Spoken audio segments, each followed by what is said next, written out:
really, really like.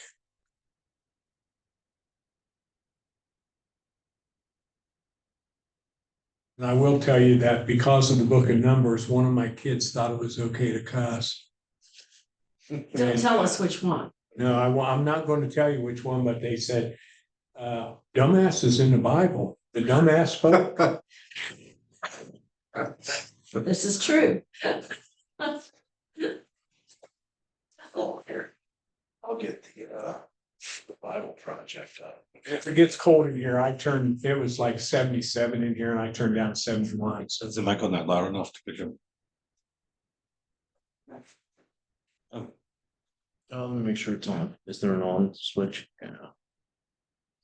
I didn't, I wasn't recorded before, was I?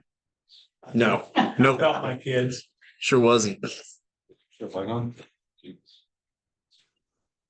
All right, this one's on. Is that on? I don't know. Test. Oh, hold on. Test. I hope it's charged.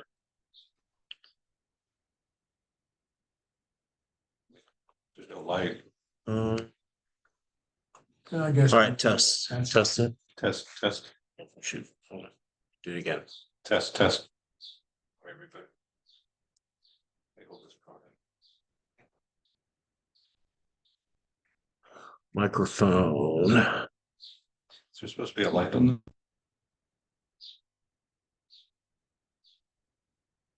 Test. It's moving. Test.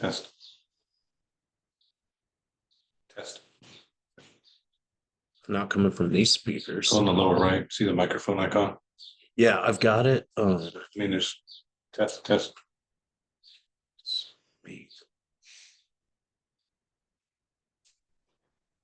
I mean, it's coming from the What's this, microphone array. you click on that. Windows.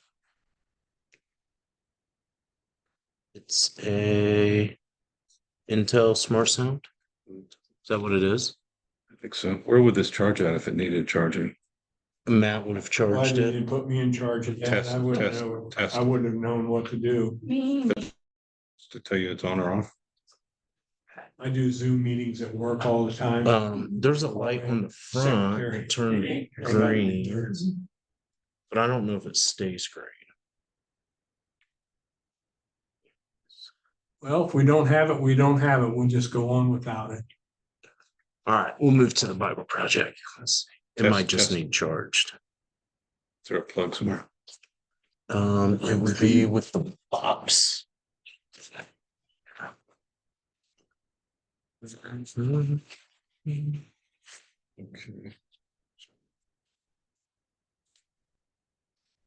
We can charge while that's running.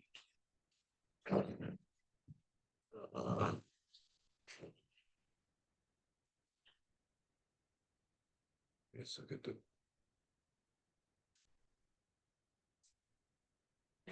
I can't see the search bar. Man, that is very inconvenient placement.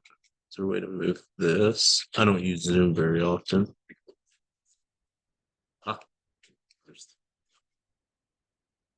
I charge for a few months.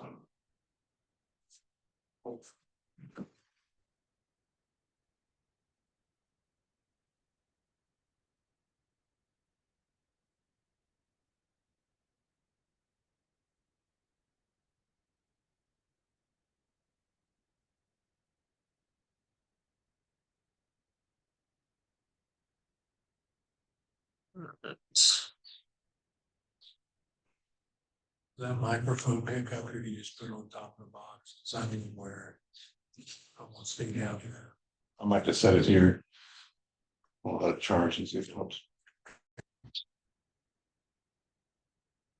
The book of Numbers. This fourth book of the Bible carries forward the story of Israel after their exodus from slavery in Egypt. God had brought them to Mount Sinai, and he entered into a covenant with them there. And despite Israel's rebellion, God had graciously provided a way for Israel to live near his holy presence in the tabernacle. So the book of Numbers begins as Israel wraps up their 1-year stay at Mount Sinai. And they head out into the wilderness on their way to the land that God promised to Abraham. Now, the book's storyline is designed according to the stages of their journey. So the first section begins at Mount Sinai, but then they set out and travel to the wilderness of Paran. And then from there, they travel to the plains of Moab, which is right across from the Promised Land. Now, the first part opens with a census where the people are numbered. That's where the book gets its name. And then there are laws about how the tribes of Israel were to be arranged in their camp. So the tabernacle was to be at the center, and then around that, the priests and the Levites, and then around them, the 12 tribes neatly arranged with Judah at their head. Now, this was all an elaborate scheme about how God's holy presence was at the center of their existence as a people. This is all followed by a whole series of laws that develop the purity laws from the book of Leviticus. If God's presence was going to be in their midst, every effort should be made to make the camp pure, a place that welcomes God's holiness. In chapter 10, the cloud of God's presence lifts from the tabernacle and guides Israel away from Sinai out into the wilderness. And immediately things go terribly wrong. So in chapter 11, the people start complaining about their hunger and thirst and how they want to go back to Egypt. And then in chapter 12, Moses' own brother and sister begin opposing and bad-mouthing him in front of all of the people. This trip is not off to a good start. The next section begins as the Israelites arrive in the desert of Paran, about halfway to the Promised Land. And God tells Moses to send out the 12 spies, one for each tribe, so they can scout out the Promised Land. So when the spies all return, 10 of them say that there is no chance Israel can survive there because the Canaanites will destroy them. But there are 2 spies, Caleb and Joshua, who say that God can save them. But the 10 whip up the people into a fearful rage and they start planning a mutiny. They're going to appoint a new leader and head back to Egypt. So God is understandably angry, and Moses intercedes on the people's behalf. He calls God to be faithful to his promises to Abraham. And so God does, but not at the expense of his justice. He gives these Israelites what they want, to not enter the land. And God sentences this generation to wander in the wilderness for 40 years until they die. Only their children will get to enter the Promised Land. Now you'd think this severe consequence would wake them up, but it gets even worse. So in the next story, there's a whole group of Levites that begin a rebellion, and they challenge Moses and Aaron's leadership, saying that they have gone way too far. So God deals severely with these Levites, and he renews his commitment to Moses and Aaron as Israel's leaders. Now, as they leave the region of Paran and hit the road, it goes downhill yet again. The Israelites start complaining again about their thirst, and they ask why Moses even brought them out of Egypt in the first place. So God tells Moses to speak to a rock to bring out water for all of the people. But Moses doesn't really do this. He oversteps his bounds. He hits the rock twice and then says, "You rebels, do we have to bring water out of this rock?" So Moses dishonors God by putting himself in God's place as the one who brings out the water. And so Moses brings down on himself the same fate as the wilderness generation. He too will die in the desert and never get to enter the Promised Land. After this, the Israelites rebel yet again, and God brings a very strange judgment on them, venomous snakes to come and bite people. And so Moses again intercedes on behalf of the people. And God tells Moses to do this, to make a bronze snake and to lift it up on a pole, so that whoever looks at this snake would be healed of the poisonous snake bite. It's a very strange symbol, but it speaks to the challenge that God has by being faithful to his covenant. He's right to bring justice on the Israelites' evil and sin, but even God's justice gets transformed into a source of life for those who will look to God for healing. From here, the people head into the plains of Moab, and the first main part of the section focuses on the strange figure of Balaam. So the king of Moab is freaked out at this huge group of people traveling through his territory. So he hires a pagan sorcerer, Balaam, to pronounce curses on Israel. And 3 different times, Balaam finds that he cannot curse them. He can utter only blessing upon Israel. Remember God's promise to Abraham from Genesis 12. So not only can Balaam not curse Israel, but God actually gives him a vision about a future Israelite king who will one day bring God's justice to all of the nations. This vision recalls Jacob's promise to Judah in Genesis chapter 49. Now, it's worth stopping to reflect on the flow of the book so far. The rebellion stories in the wilderness, they just heap up on one another, getting worse and worse. And while God does bring partial acts of judgment on Israel, he's also kept showing mercy, providing food and water along the way. And so the Balaam story, it shows God's grace in bright colors. Because here's Israel. They're down in the camp, grumbling and rebelling, but up in the hills, unbeknownst to them, God is protecting and even blessing them. And it's this contrast between Israel's rebellion and God's faithfulness in the wilderness. That's what made these stories so important for later generations of Israel. So the wilderness stories are retold time and again by later biblical prophets, poets, and even by the apostles in the New Testament.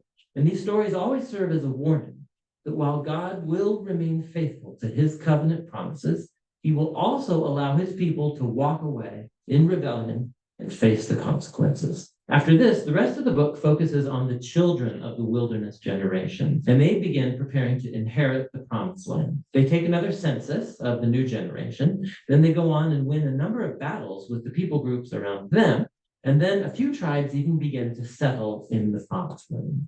So the book ends with the new generation poised to enter into the land, and Moses is about to deliver his final words of wisdom and warning. But for now, that's what the book of Numbers is all about. Any questions about this? That kind of is a summation, but like I said, I'd like to go over it a little bit more. And one of the first things that happens in chapter 1 census and the enumeration or enrollment of the book people of the Bible carries forward the story of Israel after their exodus from slavery in Egypt. Thank you. Is there anything else that we need to go over with this? With what? Slideshow. Slide. Oh, this is just a PowerPoint. I don't know. You use it? I do. Yeah, I like it, but Okay, we'll go ahead and go through it as well.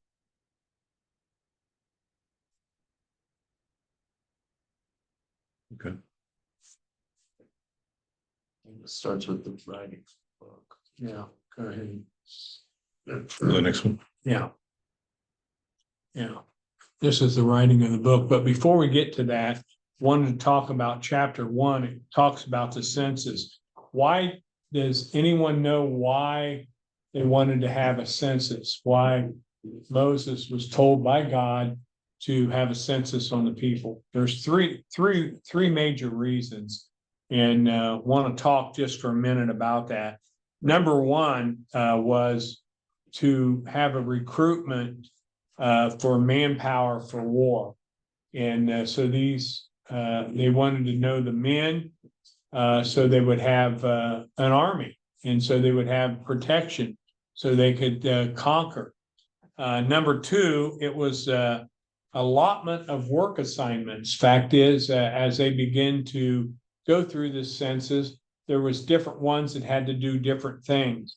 And as you go through there, I mean, there's name after name after name. And there's men appointed from the community, leaders of their ancestral tribes, head of clans. And Moses and Aaron was listening to God. And God actually spoke down to them and spoke out names to them. I want you to take this one. I want you to take that one. And so that's what that was all about. And the third thing was establishing a basis for taxation.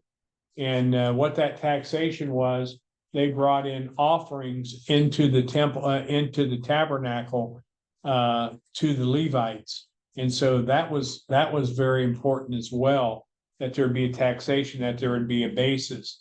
And so that's what that chapter 1 is about. And there's a lot of names, there's a lot of things. And then the next thing that happened in chapter 2 was the arrangement of the tribal camps. And the Lord said to Moses and Aaron, the Israelites are camped around the tent of the meeting, some distance from it. You'll have to pardon me, I'm still a little bit under the weather. Each of them holding under their standard and holding the banners of their family.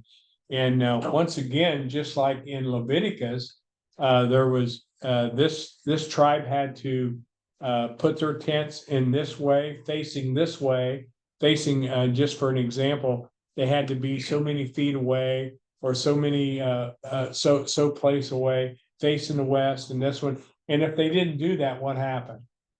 They got too close. They died. And so, if I had a tent back then, I would make sure my tent was exactly where God wanted it to be. Yes. And so it's just like in 2:25, it says, on the north will be the divisions of the camp of Dan under the standard.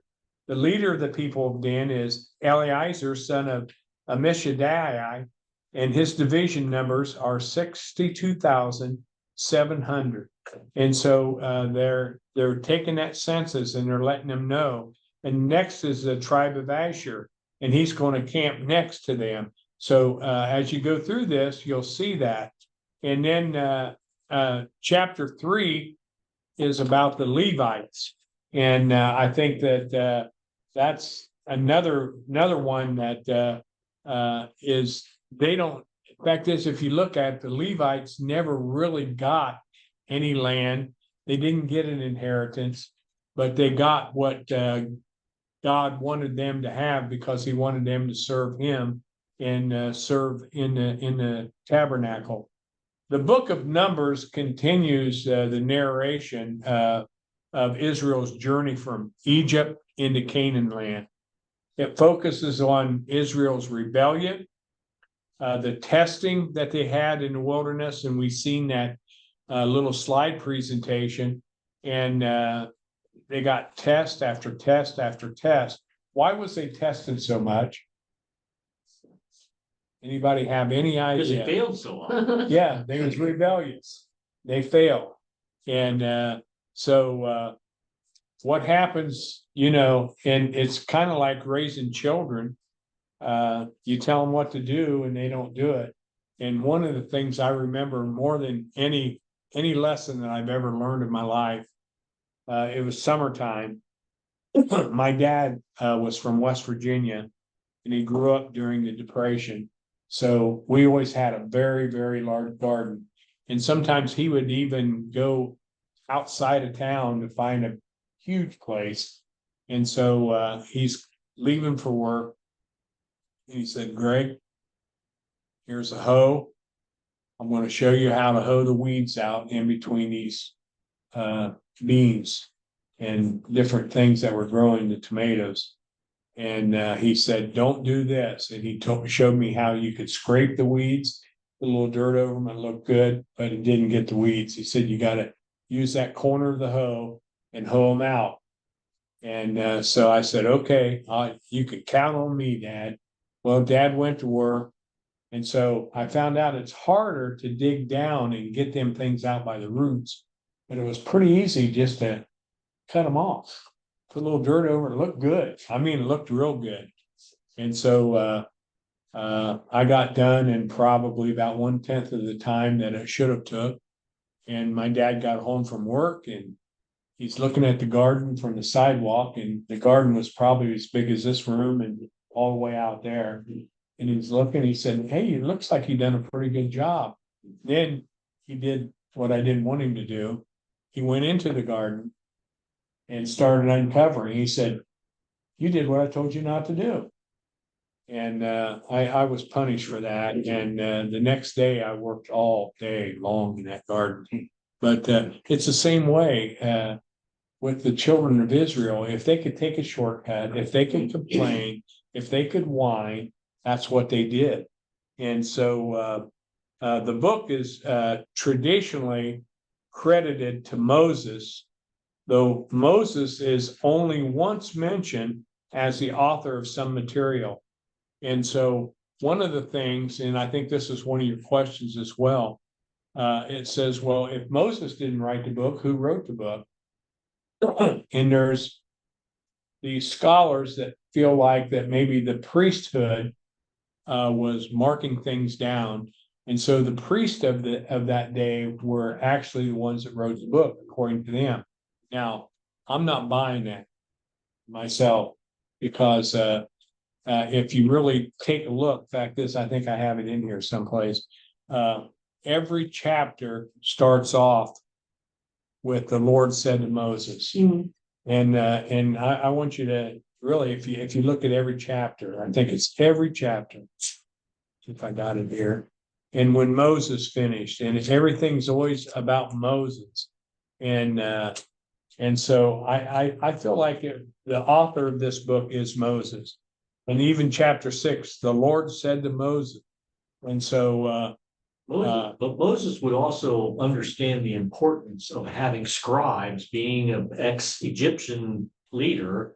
He would also realize the importance of having scribes to write down amen. things that were said to him or things that he had to say to people. Exactly. And I think that Moses probably did use the priests as scribes, and they picked up, but he's the one that put it all together. He's the one that wrote the book. Mhm. And at least I feel that way. Now, there'll be people that will say different, but when it starts off with Moses on every chapter, I think that there's a pretty good indication of what's going on. And but I think the priests were also instrumental, and I have it on your paper here, that they was able to do that. And Numbers covers a period approximately 38 years, divided into the completion of Israel's sojourn at Sinai, the wilderness wandering, which we've seen on TV there, and the journey of the second generation from Kadesh to Moab. The dating of Numbers, whether early or late, depends largely on the date assigned to the Exodus, though some scholars have questioned the history of Numbers based on the lack of corroborating archaeological evidence. The authors of this text find it kind of unwarranted. And so I think the purpose of the book of Numbers is to look at Yahweh, or look at God, and look at his patience, look at his faithfulness, and how he just stayed with that covenant that he had with Israel. Now, I thank God for Moses, because how many times did Moses have to go before God and say, God, don't do this? And even Aaron at times would fall down and plead with God, don't punish the people. We can get through this. And so that is very, very important. But one of the things I wanted to say about the time too, and I think this is in here. See where I have it at. Okay, it says, can we date, and on the background study, it says, can we date the wanderings of Numbers precisely? Why or why not? And there's two dates it's given. An early date, according to what was given, was 14 BC, and a later date was 1200 BC. And so archaeological discoveries kind of say both. So, I mean, there's almost a 200-year difference of when this happened. And but does it really matter? Can we, and I know there's people out there that just squabble over stuff like that. I don't let that worry me. I just know that it happened. And so the journey from Kadesh to the plains of Moab.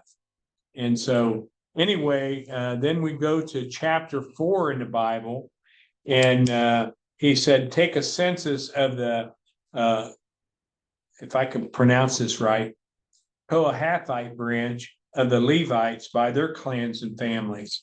And so he wanted to let them know exactly how to set up the tabernacle, exactly how to spread the cloth of solid blue over, and where to put the poles, and who was to have the ropes or whatever it was that they used to hold the poles up.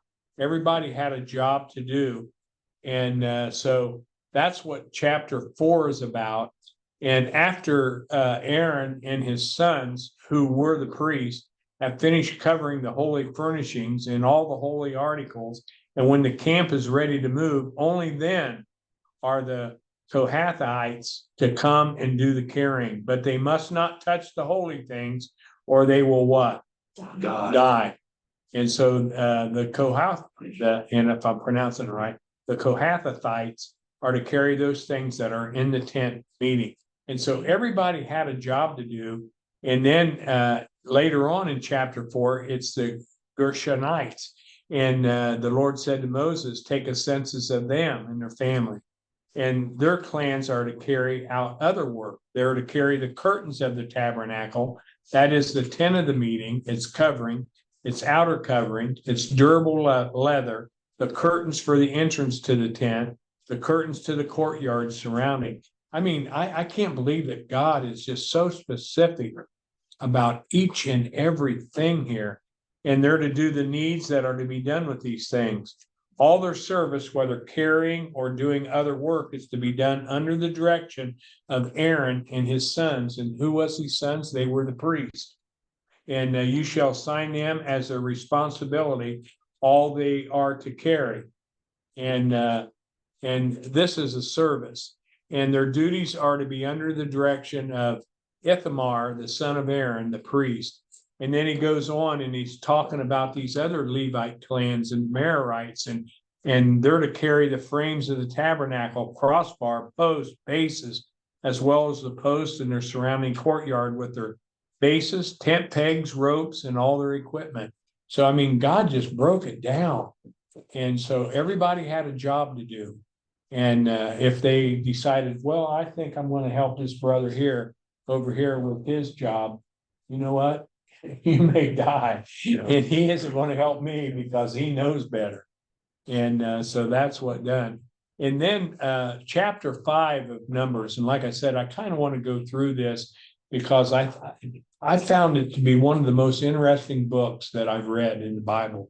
If you really study Numbers out, it's exciting. I don't know. And I love it. And fact is, I stayed home a couple hours from work today just to go home, just to read it one more time. I think And, that yeah, go I ahead. think that this is very interesting to me because if you cheat and read ahead to way past this to where David's king Yeah, and David decides to build God a house because he builds God a tent and then he's basically like, no, I live in a house of cedar. Why should the Lord live in a tent?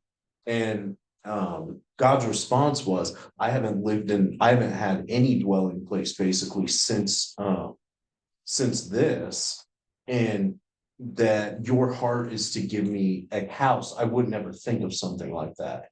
But it's fascinating that God's trying so hard, even through all of Israel's screw ups, to make a dwelling place with them and something that's portable, something that they can take down. There's clear instructions on how to do it, even though it's complicated, how to do it, who's responsible for what, so that he can have a dwelling place with his people. I mean, it's beautiful to me. It's very poetic. yeah, it really is. And I mean, there's almost 3 chapters in here that tells people exactly what to do and how to do it. And if you really stop and you think about today, does God tell us what to do and how to do it? If you get in your Bible, you're going to find out that's true too. There's a way to worship. There's a time to worship. There's a time, the Bible tells us there's a time for a lot of things. And it describes what we're to do. We're to enter his gates with what? Thanksgiving, with praise. And so this is what he expects. And he really just broke it down. And I think that he breaks it down through the ministry even today. And so the purity of the camp is number 5, is Numbers, the 5th chapter of Numbers.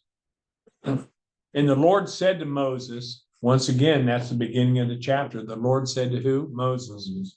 Command the Israelites to send away from the camp anyone who has defiling skin disease or discharge of any kind, or who is ceremonially unclean because of a dead body. Send away male and female alike. Send them outside the camp so they will not defile their camp where I dwell among them. The Israelites did so. They sent them outside the camp. They did just as the Lord had instructed Moses. And the Lord said to Moses, say to the Israelites, any man or woman who wrongs another in any way and so is unfaithful to the Lord is guilty. and must confess the sin they have committed. They must make full restitution for the wrong they have done, add a fifth of the value to it, and give it to the person they have wronged. If I wronged you $100, I have to pay you back 120. And that's what the wrong was. And so he's trying to make things right. But if the person has no close relative to whom restitution can be made for the wrong, the restitution, who does it belong to? It belongs to the Lord. And so it belongs to the Lord. It must be given to the priest. I like that. You know what? We don't have any money. I don't have money to give to my kids or my heirs. Give it to the church. And that's what happened. And it even goes on in chapter 5, the test for an unfaithful wife. And this was really, did you read that? That you had to drink? And I mean, you being a nurse and being in medicine, kind of know, what happened. And it said that, so it said, if a man's wife goes astray and is unfaithful to him so that another man has sexual relations with her, and this is hidden from her husband, and her impurity is undetected since there's no witness against her, and she's not been caught in the act. And if feelings of jealousy come over her husband and he suspects his wife and she is impure, or if he's jealous and suspects even though she's not impure, then he's to take his wife to the priest. He must also take an offering, a tenth of an ephah of barley flour on her behalf. He must not pour olive oil on it or put incense on it, because it is a grain offering for jealousy.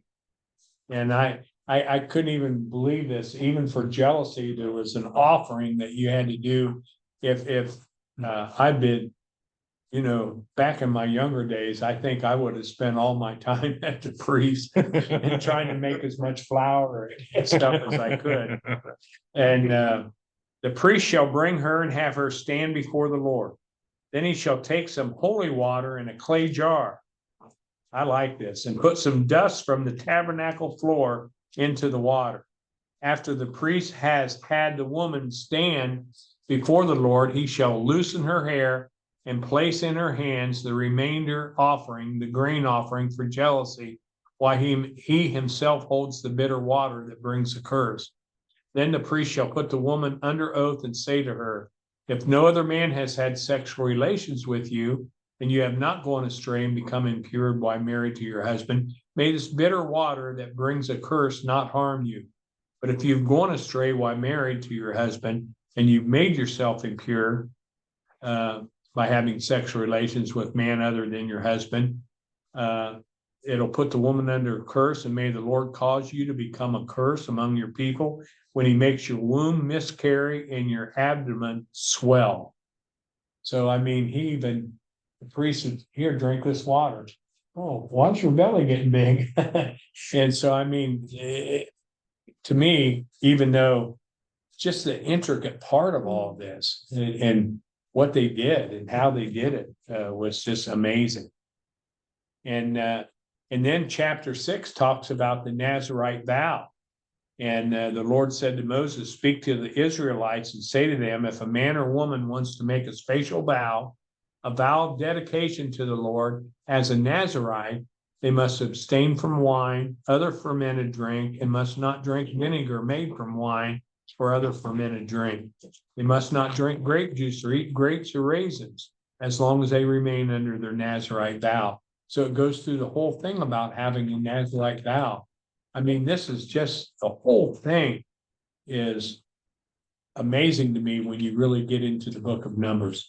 And I'm just highlighting a few things here. And even at the end of chapter 6, it says, the Lord said to Moses, tell Aaron and his sons, this is how you are to bless Israel. Say to them, the Lord bless you and keep you. The Lord make his face shine upon you and be gracious to you. The Lord turn his face towards you and give you peace. So they will put my name on the Israelites and I will bless them. And so that's a priestly blessing. And I mean, what a blessing. And I don't know if anybody's ever been blessed or ever just even maybe you went up to get healed. You went up you had a prayer request, or maybe you went up and just say, I want you to pray over me and I want to be blessed. And, I've done that. And I remember the time that my father was a pastor, I was his assistant. And I remember he called me up one day, and him and my mother, I think, had been married 61 years then. And he was getting up in age. And he said, Greg, I want to bless you. And he said, God, I had a dream and God told me I need to bless you. And my first thought was, I want a double blessing, and I asked for it. I really did. And I felt like God heard that prayer. And so he had oil, and I thought he was going to anoint me with oil and pray over me. And instead, and I still got that bottle. They had the oil, and instead he just started pouring it over my head and started praying. I mean, you talk about the power of God. I've never felt anything like that. And both of my boys, both my sons, we went over to the old church after we had just moved in here. And Pastor Aaron said, I don't want to forget our history. And he said, let's go over to the old church. And they set me down in a chair and they're filming it, and probably maybe you'll get to see it at my funeral. I haven't seen it since they done it, but I know they got it. And at that time, I blessed both my sons at that time too. And Aaron was there asking questions about the church and stuff. And I remember baptizing you. Yeah, I still got the picture on my Yeah. prayer wall. And I remember your dad was fishing down the river, and he came up in his old fishing clothes to watch a baptism. Mhm. Yeah, because I didn't want to baptize you without your dad's permission. And but you wanted to get baptized Yeah, anyway. yeah, I was ready. And I said, hey, I don't want to get in trouble with your dad, but yeah. Yeah. And so chapter 7 is about the offerings at the dedication of the tabernacle. And that's real important too.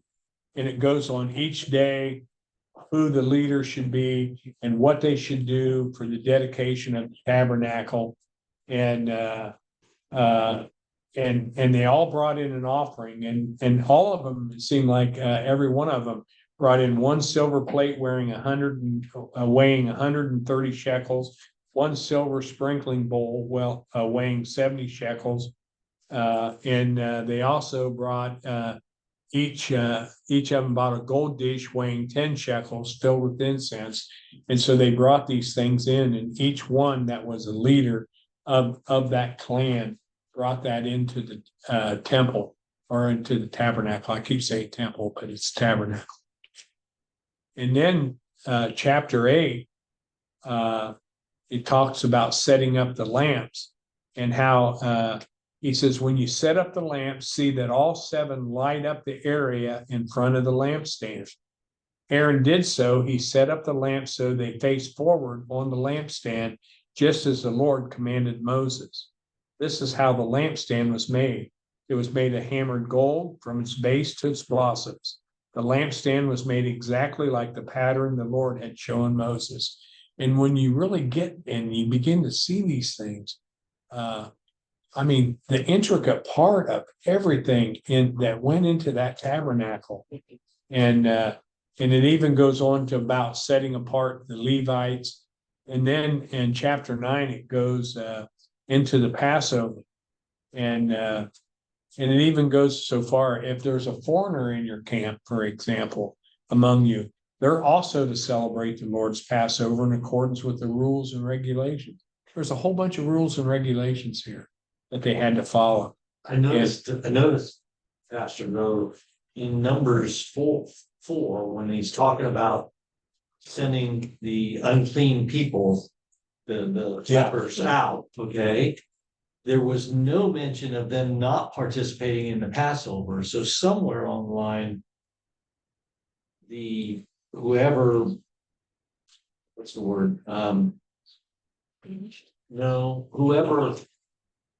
made the law or the rules or the statute and projected that to the people got it a little bit wrong, because when Moses went to the Lord, he said, no, they can still participate in the Passover. Yeah, So it was really just about getting them as unclean or as unhealthy away from the healthy people. It wasn't about them segregating them from the rest of the rituals and celebrations. And so I think that found that interesting. you know, when you go all the way back to Leviticus and Numbers, and you think about some of the rules and stuff, and really, and I was a school teacher for a while. I taught history, and one of the things that really got people hating the Jewish people started way back when the bubonic plague hit. The bubonic plague hit, and all kinds of people were dropping dead in Europe, but the Jews weren't. And anybody have any idea why? Because they were following this, and they were clean. Yes. They washed their hands, they washed their pots and pans. Everybody else was catching everything, and they didn't. And I found that to be very interesting. Fact is, there was a rabbi that was from Tel Aviv that I took a course in Old Testament from when I was in college, and he talked about that too, about how we was clean. And he says, not only that, God has blessed us. It seems like if we go to work someplace, we're elevated. And I found after my father really prayed over me, and it was just an amazing thing. Every job that I've had, and I'm not exaggerating at all, every job that I've had, I've rose to the top. I know I got hired in as a worker in children's services. I did investigations on child abuse. And then I became supervisor of investigations. Then I became assistant director of children's services. From there, I went to probation, and I was a probation officer and a parole officer. And they gave a test. I took the test, and there was a bunch of us in the office, parole officers, probation officers. And I'd only been a probation parole officer 1 year, and I just barely made the time to take the test. And I scored like 15 points higher than anybody else on the test. And they made me chief probation officer. And I was 25 years old. 25 years old, chief probation officer. I had people in their 50s working for me, and they hated me because they couldn't believe this young whippersnapper. But that, and I never thought, you know, look what I've done. It's look what God has blessed me with. And even after I was assistant director of children's services, judge came to me and said, you can have, I forget, David L. Brown Youth Center or the brand new detention center that we built. And I got down and I prayed and I said, Lord, which one should I take? They both paid the same. And since then, David L. Youth Center's been closed down. But I had a dream, and I was sweating in my dream, and I thought, you know what? David L. Brown don't have air conditioning, and it's hot out there. And those kids, when they get hot, they get a little mean and nasty.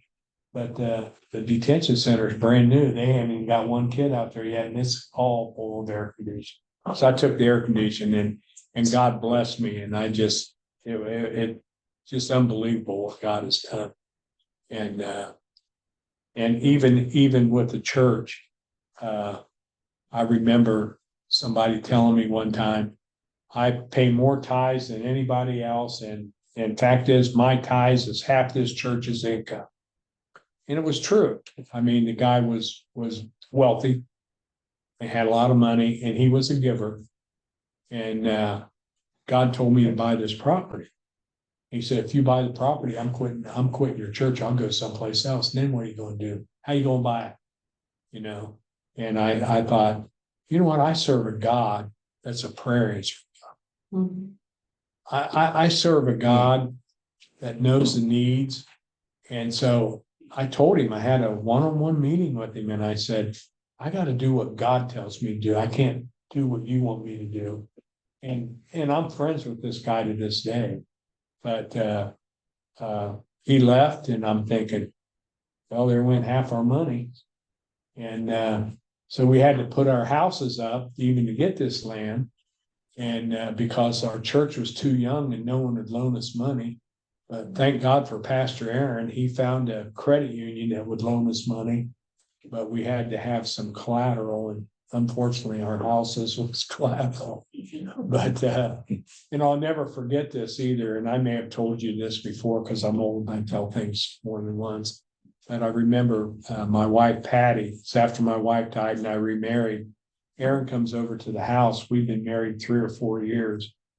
And he has this paper and he's waving this paper. He said, "Hey, we got a new loan and our houses is off."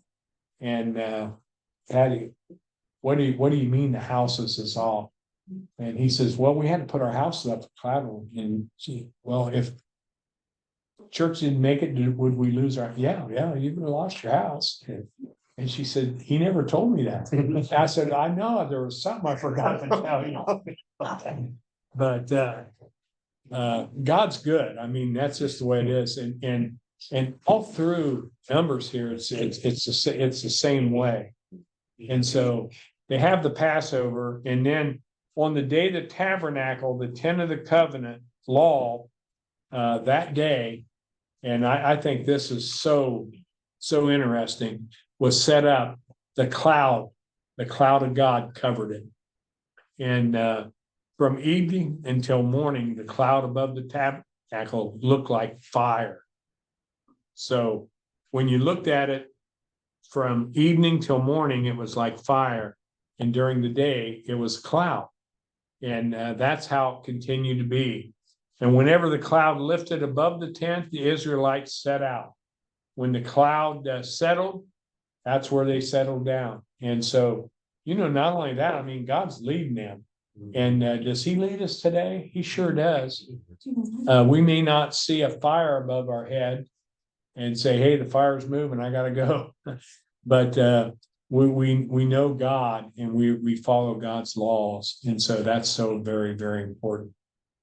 And even in chapter 10, the silver trumpets, and the Lord said to Moses, "Make 2 trumpets of hammered silver and use them for calling the community." So they did that. And then later on in chapter 10, they left Sinai, and that was important.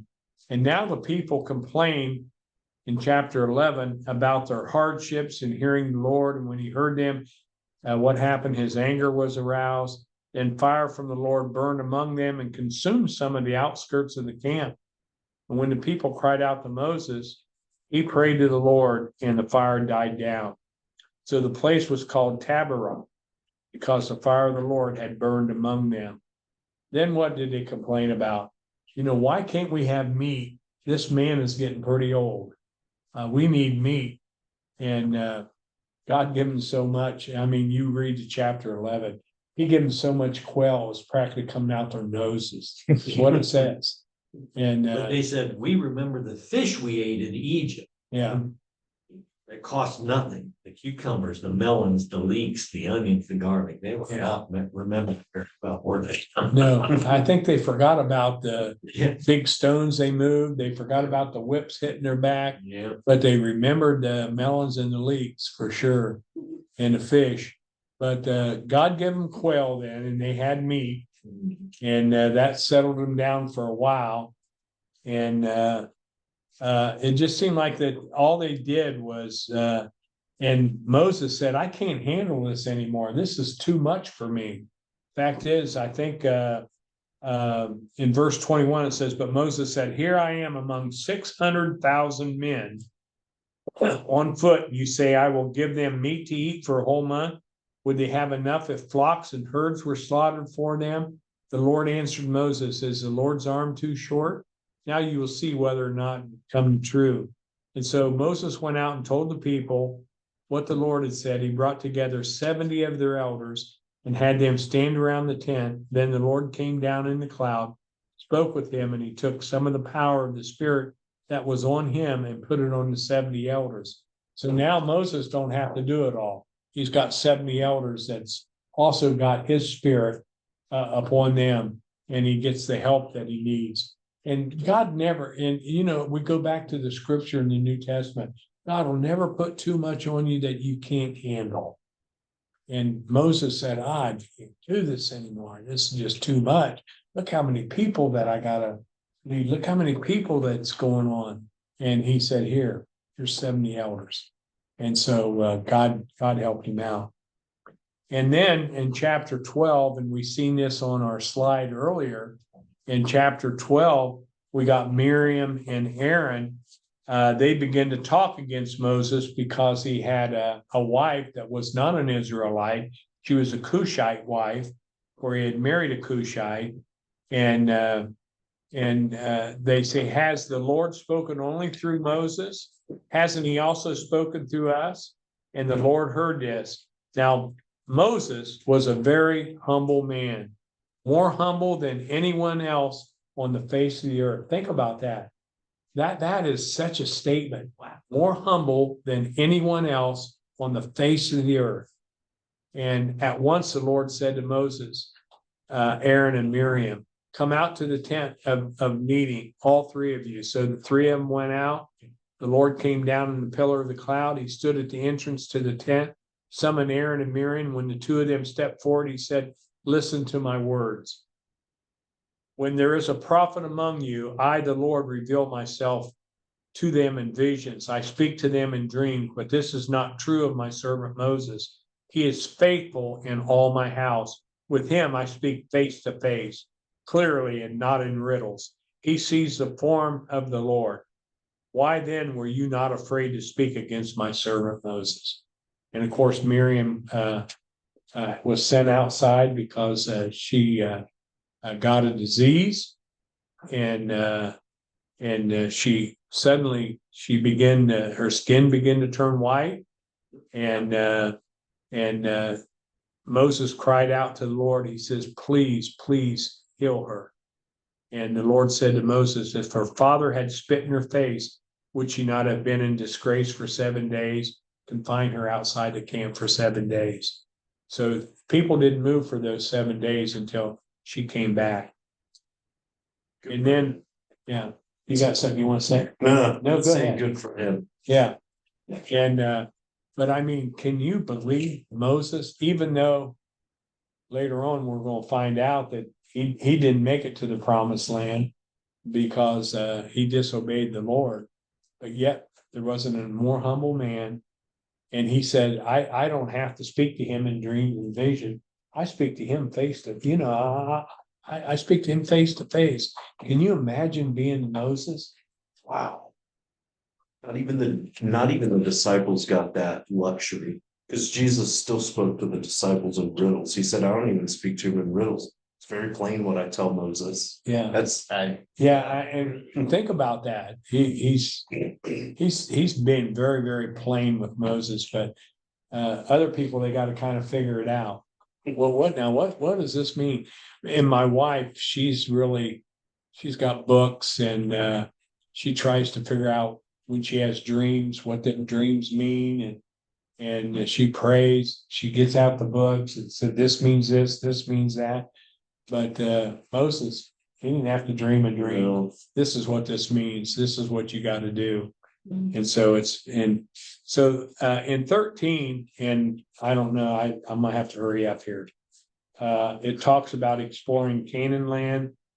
It talks about Joshua and Caleb went out with the 12, and it was just it's just unbelievable. And so the Lord said to Moses, send some men. So the Lord's command, Moses sent them out. These are their names.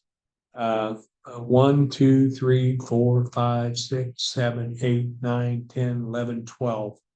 And out of those 12, there was 2 and 10 of them come back and said, oh, there's giants in the land, and oh, we're not able to take it. There's fortified cities. What are we to do?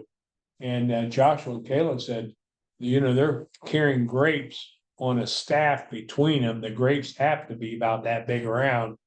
And saying, we're well able to take it. You know, look what God's done for us. And so the people begin to rebel, and the people say, you know, why'd you bring us out here to die? And Joshua, the son of Nun, and Caleb, the son of Jephunneh, who were among those that explored the land, tore their clothes and said to the entire Israelite assembly, the land we passed through and explored is exceedingly good.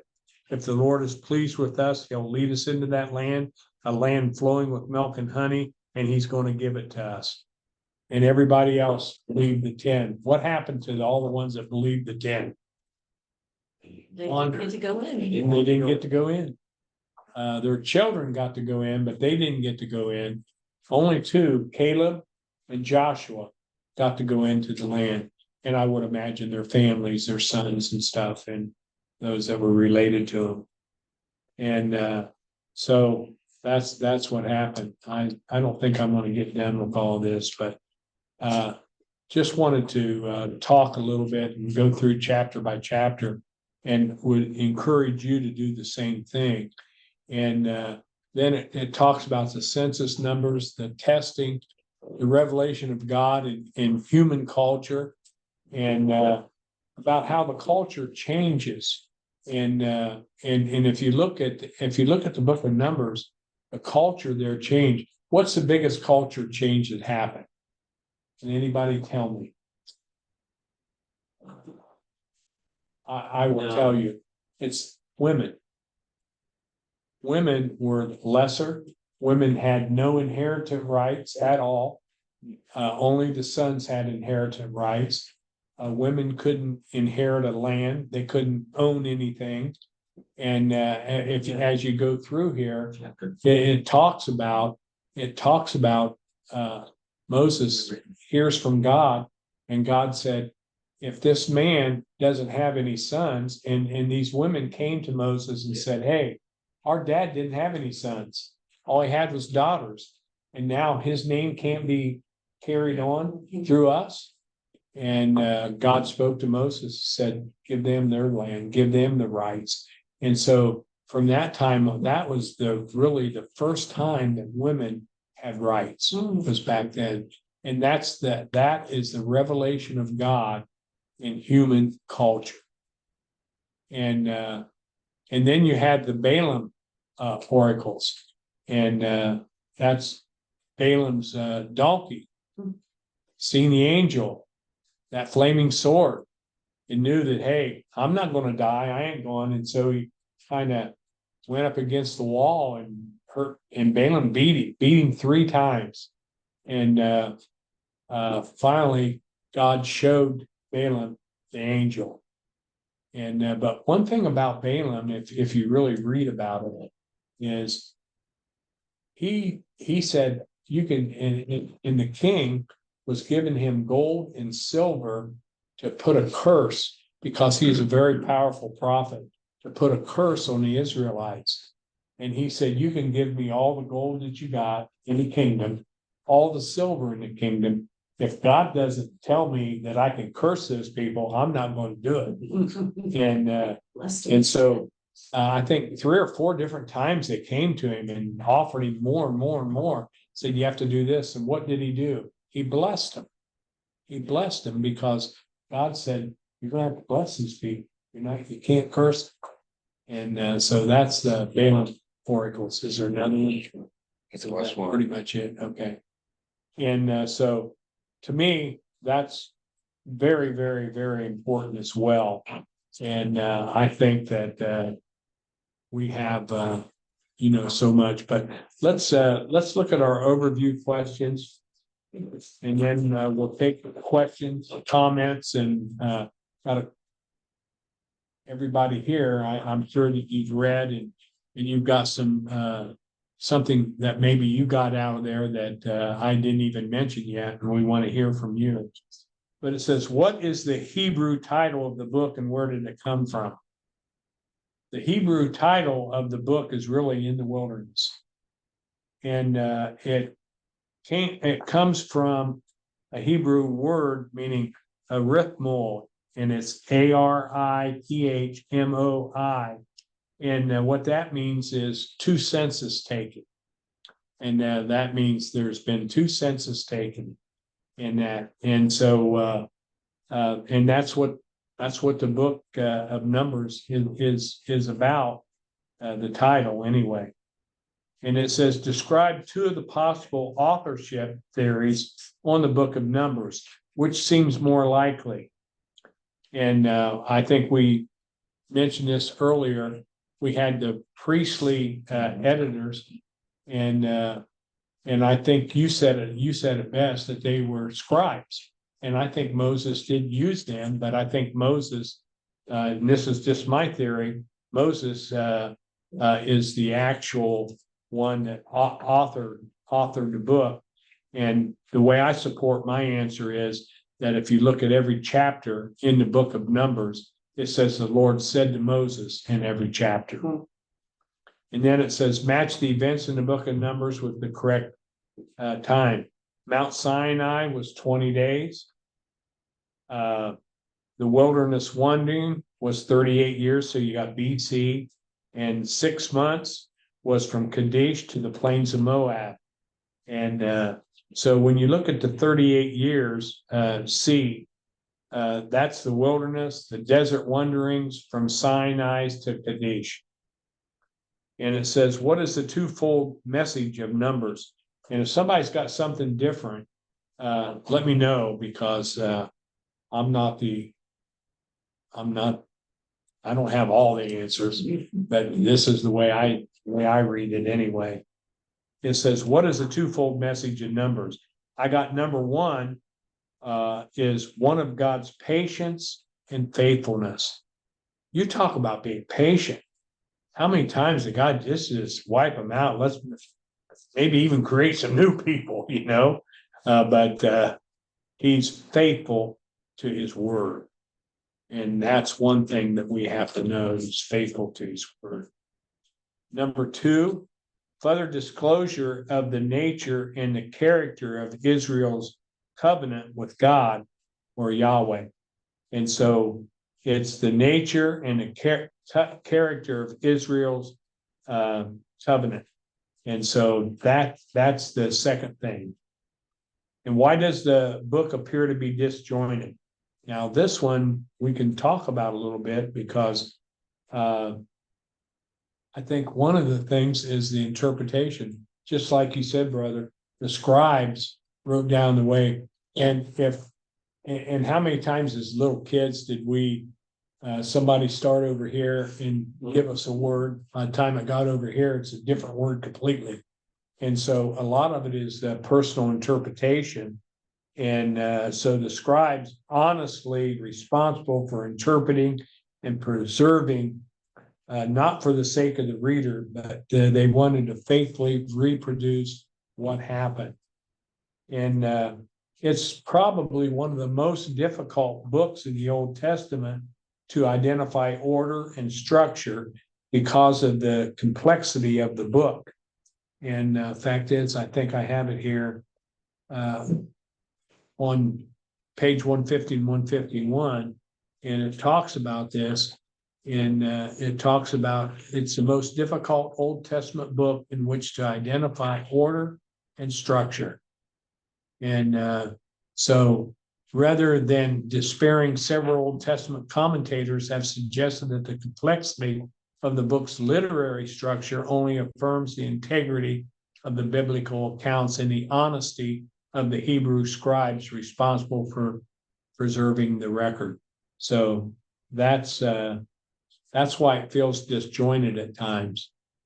And then it says, number 6, describe the theories that attempt to explain the large census numbers, listing any pros and cons. There's a lot of different things. The first generation was all males over 20. And sometimes misplaced census lists came from David's monarchy. This is what they're saying, that David had a census and they mixed the two up. I just find it hard to believe they mixed anything. Yeah, I'm just a Bible believing Christian and I don't know. What do you feel About which part? Sorry. about whether they mixed it up with David's senses, with their senses? I mean, David's all way on down the list, and they're trying to say those two senses was mistranslated. And the other thing where they could have messed up a little bit was the clan, the tribe, the unit, and what's available as we begin to look at archaeological historical data. And according to that, it says it lowers the Israelite army between 18,000 and 100,000. And the total would have been 72,000 rather than 400,000. Once again, I just got to go to the word, and the word says it, I believe it. And that's just the way I believe it. And is it possible for me to be wrong? Yes. Is it possible for the Bible to be wrong? No. No. Depends on which version, right? Yeah, and a lot of it is interpretation. A lot of it is interpretation. And we need to know that. And They're also counting by hand and, they're not very, sophisticated with their numbering, so. I mean, if you got millions of people that came out of Egypt, yeah, how accurate is it kind of gonna be? Because you probably got you obviously have multiple people counting and then you all get together.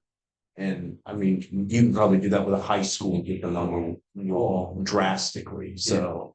and one of the things I wanted to say too is, and we didn't get there, but I'm asking you to go ahead and follow it, is when Moses was told to speak to the rock, it would produce water. Everybody's screaming, crying, bawling. Oh, you brought us out here to die. We don't have no water. Our flocks don't have no water. And God told Moses and Aaron. And both of them were in cahoots. And Moses said, okay, you want water? Give you water. And he struck the rock instead of speaking to the rock. It kept him out of the promised land. And the Bible says, kept Aaron out of the promised land as well, because he was with Moses on that. And so I wanted to point that out, even though God still loved Moses. I mean, he loved him enough that he was and he was not. This is one thing that I try to Brianna and I have conversations about the Old Testament all the time, but this is one thing that I try to point to and say that, we truly probably don't know God that well. And the reason is because we try to take our reasoning and put that to the actions of God. When really, I cannot reason why God would keep Moses out of the promised land for something so, what I feel like is so minutely small. And I felt the same way. yeah, it seems like such an injustice. And the problem isn't God, the problem is me, with feeling like that's an injustice. So it puts my what I feel I know about God to the test. Well, and I kind of feel the same way when you go to the New Testament, John the Baptist. I mean, he was a forerunner and got his head cut off. Yeah. Mm-hmm. But I guess we're not to question so much, but it still's in the back of your mind. Yeah. Reading through these Old Testaments, there's a lot of that. Yeah. I love this. I mean, I really do. And I thought, well, I got to teach the book of Numbers. And you just think, even though I've read Numbers different times and throughout my lifetime, but once I thought I'm going to start chapter 1, verse 1, go all the way through. I'm going to go through it again, and it just lit me up. The book of Numbers. If you think about it for a minute, though, the fact that Moses disobeyed God and was only forbidden to go into the promised land versus some of the others that disobeyed God Boom. for little things. And they were dead. Shows a level of grace that he had for That's a good Moses. Okay, as the chosen leader or the chosen authority over the people, earthly authority. So I think it's, yes, we could say kind of seems unjust, but at the same time would have been more just to slap him dead, Yeah. for all that he had done And- already. and really- Facing Pharaoh and all of them, And Korah, I mean, he was a Levite, and the Levites were the priestly tribe. The Levites were kind of God's people, really. I mean, they all were God's people, but these were the ones that he entrusted. And so he comes up against Moses and said, who died and made you God, more or less, is what he is saying. He said, we hear from God, we know God, and what happened? The earth swallowed them up, their families. I mean, and that's what gets me is a lot of times, and I really look at the Old Testament this way, because we think if we sin, if we do something wrong, and it doesn't affect anybody else, that's me. I'll have to answer to God for that. But when you really look at this, it wasn't just you. It was your wife. It was your children. It was your dog, your cattle, everything they owned, your house, your tent, boom, it's all gone. And to me, that really means a lot. And to today, to where I realize the decisions I make doesn't just affect me, it affects my family. When I'm pastor at church, it affects my church. And that's why I just hate to see a pastor fall, because it affects so many people, not only his family, but church family. We're all called to be the priests of our home. Yes, As- amen. As the men. I like okay? that. And so from a priestly perspective, we're all of us, are going to have to account for the decisions we made for our families as well. Yeah, amen. Amen. So a couple other things real quick, and we'll just finish out here. Super cultural. The meaning of that is holiness among his people. And what that meant was to prevent criminal violations of covenant stipulations. And so there had to be a holiness. And in documentary hypothesis, you can fill that in. But the seer was clairvoyant or diviner. And we go back to Balaam, and that's what he was. And they see visions, and God gives them visions and shows them things. So they're seers. And it says, can we date the wanderings of number precisely? The archaeological discoveries confirm the scripture, but there's still a couple hundred years difference in between people's thoughts. Doesn't matter to me. I know it happened. Yeah, and carbon dating isn't as accurate as people want. Yeah, I remember reading probably 40 years ago, or maybe when I was even in college, that they took a live mollusk in Great Britain and carbon dated it, and it was like 100,000 years old, and it was probably 20 years old. And so we know that doesn't always work either. Yeah, there's a lot of evidence against the accuracy, Yeah. long-term of carbon dating. Yeah. Any questions? Any questions tonight? Debbie, you got any questions? Don't have any questions. Okay. Thank you. Anything that maybe hit you really good tonight, or as you was reading? I have a looking deeper at- understanding of numbers. I mean, I've read it several times, but you seem to make it more interesting. Yes. I was worried about even teaching this, but I don't know. Good job. Yeah. This is Yeah, really made it very interesting. Yeah. Anything you got, Jeff? I think I'm I've been going through the Old Testament and I took a pause at 2 Kings, chapter 25. I've jumped to Ephesians because of my life group. But I'm gonna go back to chapter 10. It talks about the trumpets. Yeah. Which we kind of, I think when I was going through Numbers, I was listening to it, so it's early in the morning. And I've been kind of gazing on what's being said. I want to go through it again. So you said that God said to speak to the rock, and then Moses hit the rock and he got Yeah. cursed for it. He Yeah, didn't make it to the promised land because he didn't obey. yeah, he didn't obey God. He Okay, said, he you did didn't his obey way. me. And he was mad at the time because the people still just belly aching and screaming and Hmm. crying and I can see, well, I know one of our teachers is Matt. I can see him just beating the Matt would hit the rock. Yeah, yeah, I'll give you water, Yeah, but the fire hose. yeah. You know. The second major issue with that though is his response was, must we make water come out of this rock? Yeah, that was, he was saying, Yeah. and that he was speaking for Aaron, and Aaron was agreeing that we did this, you know, and they didn't give God the glory. Or That was he the saying probably- we as in me and God? Putting him at the level of God, must we, make this water come? Either way, Himself you're at in the a level. bad, you're in Yeah, bad trouble. right. Yeah, Either way. yeah, he done Yeah. messed up. Yeah. Anybody got anything else? Well, thank you. I'll see you in about 3-4 weeks then. Thank you. This has a website, actually. Oh, Here.